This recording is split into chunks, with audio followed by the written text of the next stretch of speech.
I open our 77th and final podcast of 2023 by promoting Sparkplug Coffee. They've been advertising with us for about 9.5 of our more than 10.5 years of podcasting, and we're thrilled that our longtime collaboration is with a product that so many people enjoy. I bet even Cary Grant, Myrna Loy, and Shirley Temple Black would dig it, even though they were all long gone before the Sparks started selling their stuff. Shirley came close to having the chance to taste it, though. She was still alive in 2014. What does Sparkplug Coffee offer? Well, coffee, obviously, but their beans are the freshest, fairly traded, premium Arabica beans in the vast country of Canada. They deliver to customers up here, naturally, but they also sell to Americans, and both countries will get their deliveries within a week. A bonus is that we Canadians get our shipments sent for free. Free! What a nice end-of-the-year gift that would be, or really any time of year. You're probably not surprised to hear Sparkplug offers decaf and half-calf, because that's probably standard in the coffee game. But is it standard to offer a whole Christmas sled worth of blends and roasts, including rotating seasonal blends? Maybe that's not true for other Java dealers, but it's true for Sparkplug. You can always do this some other time, of course, but how about wrapping up the year by becoming a member of the Autopilot Coffee Club? Now keep in mind that this isn't a typical Coffee of the Month club that will ship you stuff whether you're ready for more of it or not. You can customize so that if you need nothing at all for a while, then pause the service. Or if you want to call it off altogether, then do that. And you members get perks and deals that non-members don't. Plus you save money on every order. Every time you save some money when you're a member. Throw sparkplug.coffee/HYES into your browser. I say again, sparkplug.coffee/HYES. You'll save 20% off the next order you make by using our HYES promo code. Okay then, the minutes are ticking by to mark the end of what was a pretty crappy year for people in my family. But Bev and I did have a great year of podcasting. Record-setting, baby. Let's pour a glass of champagne, or something else, I'm not really a big champagne guy, and find out what Cary, Myrna, and Shirley are up to in this rom-com-y opus. Andrew, for the last time this year, let's hear your Christmas version of our musical theme. And action!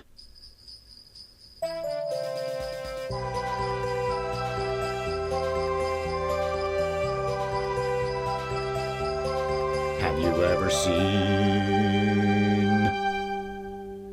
The Bachelor and The Bobby-Soxer?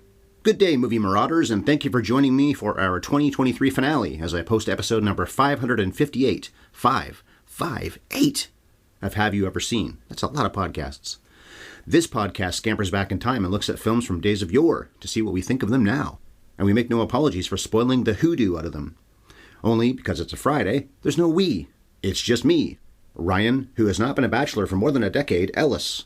My wife Bev sends her regards and wishes you a Happy New Year, but she's a Monday podcaster. In fact, this is my 29th solo show this year. One more and I could have gotten 3 free subs.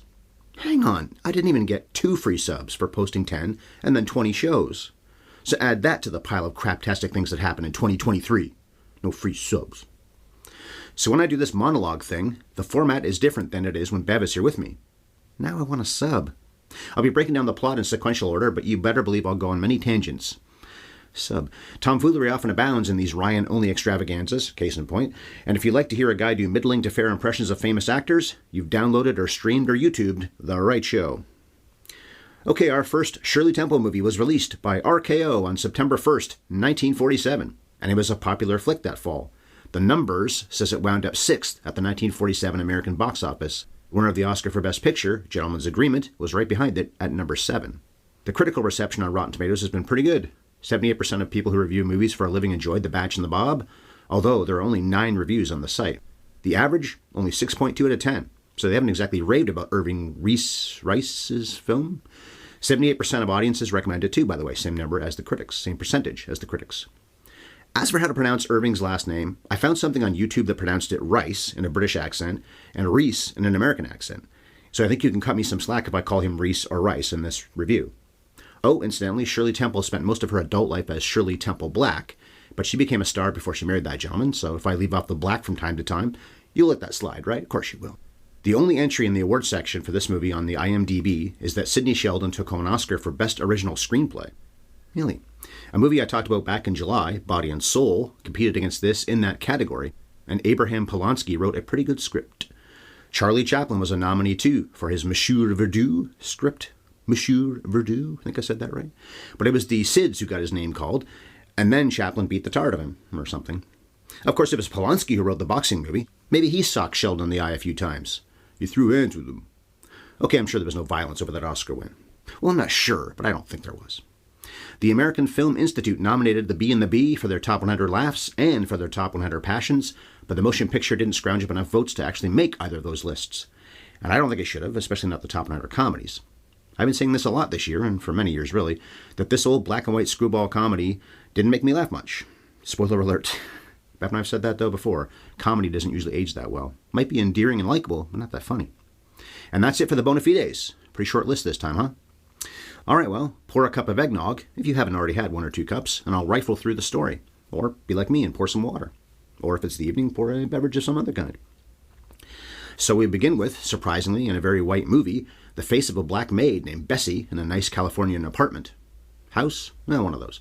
The Bessaroo is played by Lillian Randolph, who worked for 45 years and is best known for playing a maid in a movie that came out the year before this did, It's a Wonderful Life. She's Annie in that, who was saving money for a divorce if and I ever get a husband. Such a strange line. At least she doesn't play such a goofy stereotype in this. Yeah, she's playing a servant, but she talks like a normal person. Anyway, she wakes up one of the 2 sisters who live in this place. Hey, it's Shirley Temple Black. And Bessie has to call young Susan Miss Susan. That's one of the most condescending things we ever did to black people, or maybe still do. Make them call the child of their employers Miss or Mister. Okay, this isn't a child of the employer, she's the sister, and I guess technically Susan is her boss.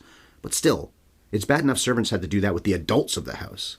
Can you imagine that? You somehow come into money, you can have servants, I don't care what the color of their skin is, and they have to call you Mr. Ellis and Mrs. Ellis, or Mr. Smith and Mr. Jones, and God, that sounds so dumb. Anyway, the 18-year-old Temple is playing 17. The girl with the curls grew up to look, well, not exactly all grown up, because she's still baby-face-ish. But this ain't a 6-year-old charmer anymore. I'll get into this a little more later, but the Temps was already married when they were filming this movie. So, 18 years old, married for months. My mom was too, actually, at that age, so I guess I shouldn't sound like I'm judging her. This movie isn't particularly memorable from a technical standpoint, but I appreciated Irving Reis's blocking when Bessie goes into Judge Turner's room and tries to wake up the sleeping body. The camera shot keeps the person's face hidden behind a lampshade, so we assume it's a guy who's the judge. Don't we? Call me sexist, but that's a crock, because I'm not. But also, that's what we would have assumed back in 1947. Yeah? But no, Your Honor, Margaret Turner, and Susan's significantly older sister, is played by Myrna Loy. Did they say that the folks died? I don't think they both would have up and split on these two. Maybe they died during the war. Let's blame Hitler. Stupid Hitler. Glad he's dead. The sisters have breakfast together, then it's off to school and off to court. I'm going to assume that their Uncle Matt, who's also the court shrink, has probably been trying to marry Margaret off for a long time. That's pretty much all he'll do during this movie. Get her married to somebody. Anybody good. Well, we know one person in particular, but I don't think it had to be Cary Grant. It could have been somebody else. He just picked this guy. Ray Collins plays Matthew Beamish, by the way. We meet Cary Grant, third of the 3 main stars. Not that he isn't the main star and top billed. He's in most of the rest of the scenes, and he's almost always playing off either Temple or Loy, or both, or I guess sometimes the guys. Anyway, Dick Nugent, Cary G, of course, is a defendant who ends up in front of Judge Margaret. The assistant district attorney, Tommy Chamberlain, Rudy Valley plays him, has charged Dick with starting a fight in a nightclub. He looks pristine. He is Cary Grant, but the other people involved are the ones who are all banged up and bandaged, which is a big reason how the judge figures out the fight started. 2 of these women in bandages fought over Cary Grant. That's the fight. So Rich O'Rama gets to go free. I assume the others did hard time and came out experienced criminals, determined to get back at the system that railroaded them. Since this is a screwball comedy and weird coincidences are expected in films like that, Dick just happens to give a lecture at Susan's high school. He's an artist, even though he seems nothing like a painter, a sculptor, or anything involving a tactile art. Cary Grant was a terrific movie star, but I don't think he had a tremendous amount of range, or looked like he worked a day in his life. Anyway, Susie is gaga right off the schneid. She literally sits up straight when she gets a good look at the guy. Of course, all the students go from quiet, welcoming applause to a raucous ovation when they get a good look at him, including the dudes. During his monologue, Susan visualizes him as a knight in shining armor. Literally. In her fantasy, he's wearing a gleaming suit of armor. She runs up to him afterwards and asks to interview him for the school paper. Temple's fun in this scene, softly touching his arm when he's not looking, and you can tell she wants to do a lot more than just put a palm on a man's bicep.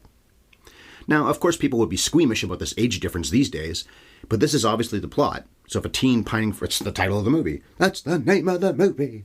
So if a teen pining for a grown man disgusts you, you shouldn't watch, or shouldn't have watched, The Bee and the Bee.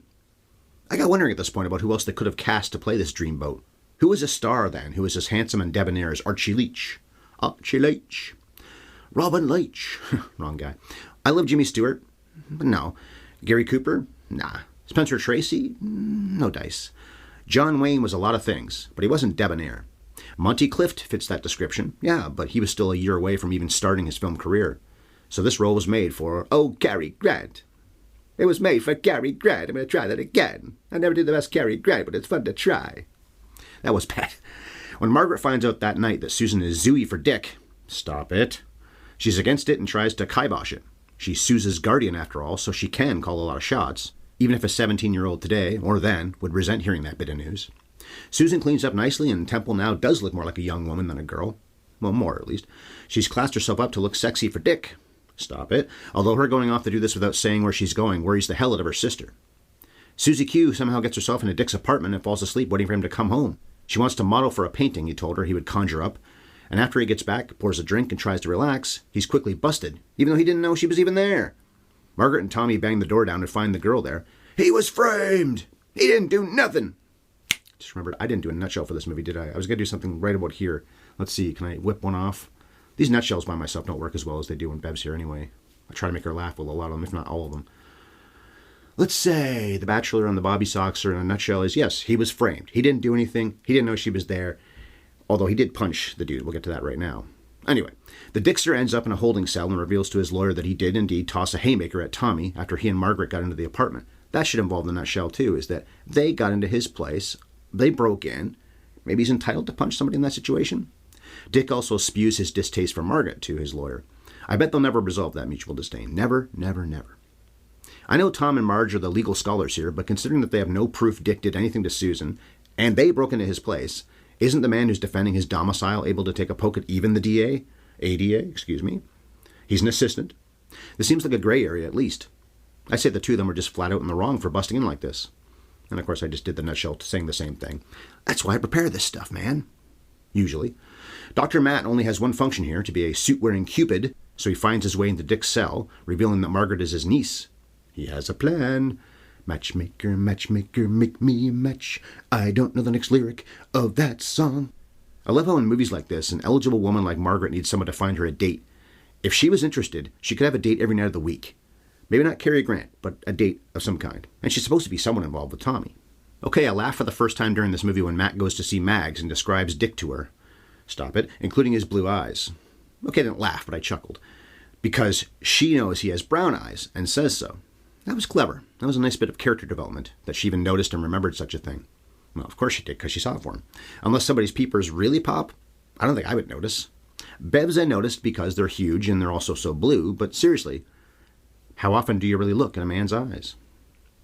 Another clever line is when Susan shows up at the jail all dressed in black and wearing a veil to somewhat hide her face, claiming to be Dick's mother so she can see him, and the cop who brings her into the room says she baked this and holds up an iron file. That's a good gag. Maggie May's solution to helping her sister get over this mad crush, an intelligent judge is okay with this, mind you, is to ask Dick to take out Susan. I think that was Tommy's idea. Of course, Dick doesn't want to, but he's compelled because otherwise he might have to do some time for socking Tommy in the schnoz. But isn't this emotional blackmail? A lot of things you can make him do or ask him to do, but take out a young girl when she's already gaga for him? Dick reluctantly accepts the deal, partly because he did suggest he'd paint the kid as the all-American girl, and that inadvertently caused her to pursue him so hard. Of course, he told his lawyer that's something he probably told 100 other girls, and never meant it. Nor did he imply he wanted to date someone who's still in high school. Their first date is to go to a high school basketball game, and this is a popular team. Every side of the arena is filled with people. Did they charge them? They should have charged them to make some good money on that. And when Jerry looks over and sees Sue link arms with Dick, he's flustered and thrown off his game, because he'd been the one who was Miss Turner's boyfriend up until this older artist came along. Dude, when you're on the court, it should be all business. No time for love, Dr. Jones. And when Dick hears that Jerry and Susan were in fact involved until about 3 days ago, he sees a chance to steal Matt's Cupid job and get these crazy kids back together. 2 Cupids, 1 movie. Then she'll be out of his well-coiffed hair. His hair is perfect in this film. Johnny Sands plays Jerry, by the way.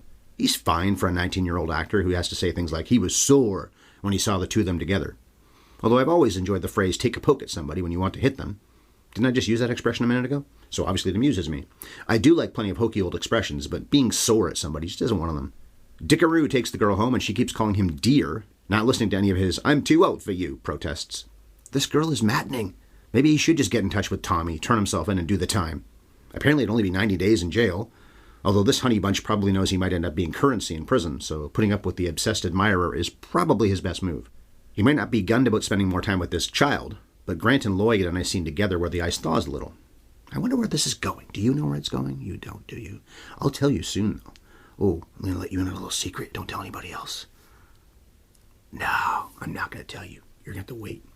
Dick trades cars with Jerry and acts boyish and exuberant, even though this isn't a great first impression to make on Uncle Thaddeus. Harry Davenport gets to attempt to be funny in a curmudgeonly way as the Turner's Uncle Tad? Must be Thad. His back was ruined on the ride to the school picnic because of how aggressively Dick drove over there in the Jer Monster's car. Let the picnic games commence, and so forth. Tommy and Dickie compete in a sack race, although the Dick Monster falls over and ends up not even finishing the race. Loser. Things also don't go well in a three-legged race when he's tied to some blonde preppy kid. They end up falling after about 3 steps, finishing last. Loser. Dick nearly wins a potato on a spoon in your mouth race, but slips on a banana peel, is that what that was? Right before he could cross the finish line. Loser. Tommy's the one who keeps on winning these events. Did I miss something? Was Dick trying to lose and look ridiculous so Susan would stop being so hot for him? Because he's a loser? Or did he want to do well in these races but just sucks at everything? I haven't been able to say obstacle about an obstacle course in about a year, but the big finale of these prestigious picnic games is an obstacle course. Dick wins, but only with a little help from Jerry and his friends. It gets by with a little help from Jerry and friends, who blatantly cheat and interfere with all the other guys because Susan asked him to help out her new man. And even though Tommy was so much better at everything else today, Richard Nugent gets to take home the moderately sized receptacle, the picnic cup. I'm calling it that. I guess it was winner take all on the final event. That seems unfair. Tommy was better at everything else, at all those ribbons and stuff, but loses one event, loses the whole thing. Margaret proves just how much she's starting to like Richie Boy because she said she wanted him to win, watching all this happen, lying to Matt as well that it's only for Susan's sake. She also smiles big when he wins that trophy, and then she sees him as a knight in shining armor. He gleams again. What's with the Turner women and knights? Can you imagine how long it'll take to get that stuff off of him to get to bumping? Margaret wants to meet up with Dick, even though she can't admit to Matt or even to herself that she's into the guy. Tommy shows up at Dick's to say he wants to let him out of the take Susan out until she gets over you deal. Because if you're worried that your lady friend is starting to like this painter, then you need to make sure the painter doesn't have a reason to be around anymore. And since Dick wants a reason to keep being around Margaret, he claims he's fallen in love with her kid sister. He can't make himself scarce when he has designs on a child. Man, this movie really skirts around things that people would lose their minds about if it was made today. Took a drink of water there for a second, looked over at the screen on my right here, and it says District Attorney Tommy Chamberlain, not Assistant District Attorney. The IMDb's lying to me, maybe. Mags and Dickie Boy meet up at a nice restaurant and make googly eyes at each other. They connect even more while dancing, although one of the women who fought the other over Dick at the start of the movie is there. She quickly kills the mood. Then in comes a furious Susan, cheesed because her sister lied about how Dick was too tired after the day's races to go out with her. But here he is, romancing Maggie. Their table becomes the stateroom scene in A Night at the Opera, as all these mood-killing interrupters sit down with them. Then even Jerry shows up too. Turns out he was drafted. World War II might be over, but the military still needs warm bodies. Korea is just around the corner. Susan let slip during this scene that she got Jerry to help Dick win the obstacle course that day, and she's impressed that her former boyfriend was loyal enough to do just that for her. Dick. And Tommy is mildly thrilled to find out he didn't lose legitimately. He was screwed! Because winning camp competitions at a high school when you're a grown-up with serious legal power matters, man. Well, it would to me, I have to admit. But I have no power, and at least I can admit that being good at kids' games means something to me. I will always care about my softball team. I can't not care. After Margaret storms out because of all this craziness, including her not being able to handle her own feelings for Mr. Nugent, everybody else gets mad too, and the jealous woman who wanted Dick at the start of the movie spills a drink in his face. I guess Cary Grant sputtering through a face full of liquid had them rolling in the aisles in 1947. He'll never recover from this mild embarrassment. The Turners and their hangers-on end up back home. Over Thaddeus's objections, everybody angrily slams doors, breaking his concentration while he's trying to play chess with Matt. That was hilarious. No, it wasn't. Susan's so upset that she plans to run away. She may be delusional about having a chance with a grown man, but at least she knows what she wants. Well, for now. As the Penguin said in Batman Returns, things change. You don't really think you'll win, do you? Although Suzerific has an off-screen conversation with Uncle Matt, and apparently she's seen the light. Now she's jonesing for Jerry again, and she even wants Margaret to try to make it work with Richard. I think Matt paid her off. It's certainly a convenient way to stop the Bobby-Soxer from being so crazy about The Bachelor. Matt continues his machinations, and goes over to talk sense to an angry Dick. It feels like both Grant and Collins dubbed all the dialogue in this scene in post-production.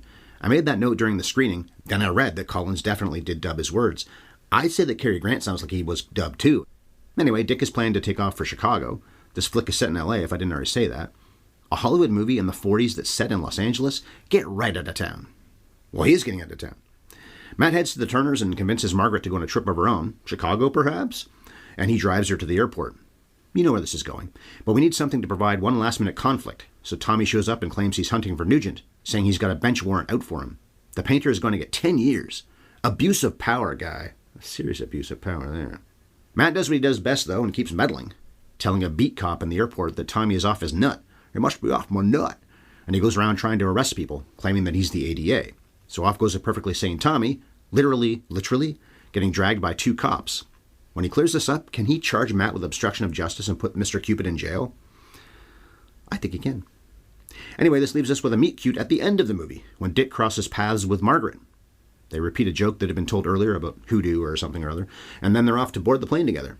And I'm quite certain they'll become members in good standing of the Mile High Club. And that's that. So the cast.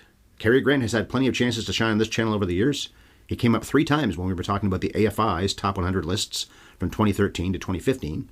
That troika was Bringing Up Baby, The Philadelphia Story, and North by Northwest. The first of those 2 were Katharine Hepburn movies as well, his love interest in both cases. A review of another one of Cary's N.O. collaborations with Hitchcock, Notorious, and of course North by Northwest, that's in our archives as well. Great movie. Archie Leach, Archibald Leach, his real name is Archie Leach, also starred in truly classic comedies that have actually remained very funny, like The Awful Truth and His Girl Friday. Yep, we covered those. I planned to cover Charade this past spring or summer, but we had done The Bishop's Wife last December, and I also reviewed She Done Him Wrong in January, so I 86'd Charade. Solid movie, though. Watch it if you haven't seen it before. But unless my math sucks, and it often does, this marks 9 Cary Grant titles for us now. He's catching up to Hanks. Myrna Loy hasn't come up very often around here, but she's Frederick March's wife in The Best Years of Our Lives. We covered that just over 10 years ago. That was December of 2013. She also played a very small role as a chorus girl in The Jazz Singer, which also made the AFI's Top 100. Only because it was the first, well, a lot of people say it isn't even the first sound movie, but only because it's thought of as the first sound movie is that movie on that list. Myrna Williams, her real name, lived to be 88 years old. And I looked it up. She was never married to a guy named Loy, so I don't know where she gets Loy from. Doesn't even have the best ring to it, does it? Cary Grant comes off the tongue nicely. It's a good name, but Myrna Loy? Anyway. Myrna, that was my grandmother's name, by the way, although Grammy spelled it with an E, not a Y. This Myrna worked with Cary Grant again the very next year, and Mr. Blandings builds his dream house, which some think of as a comedy classic. It's on Prime, I think. It has been for a while, too, if you want to see it. Add that to the long list of movies about which I can say, I've seen it, I don't remember anything about it. Which was true about this going in as well. Although Mr. Blandings is the inspiration for the Hanks movie, I think it is anyway, The Money Pit. Anyway, back to Myrna Loy. If you look through her resume, you'll see plenty of good titles, just not very many classics. We do plan to talk about The Thin Man next year, which is arguably a comedy classic, maybe not so arguable. She and William Powell are one of the great rom-com teams of the 30s and 40s. So I'm looking forward to seeing The Thin Man again. If I can get it, we'll do it in February. Whatever we call Love Month next year. Call it something different the last 2 years. What was it? The Month of Strange Love and Crazy Stupid Love. Shirley Temple being in this is the main reason I chose to cover it. Really the only reason, although I like the 2 other stars. But that's why I chose it. All this year I've been trying to get at least one show dedicated to big stars we had never discussed before. Well, here's one of the biggest stars of the early part of the last century.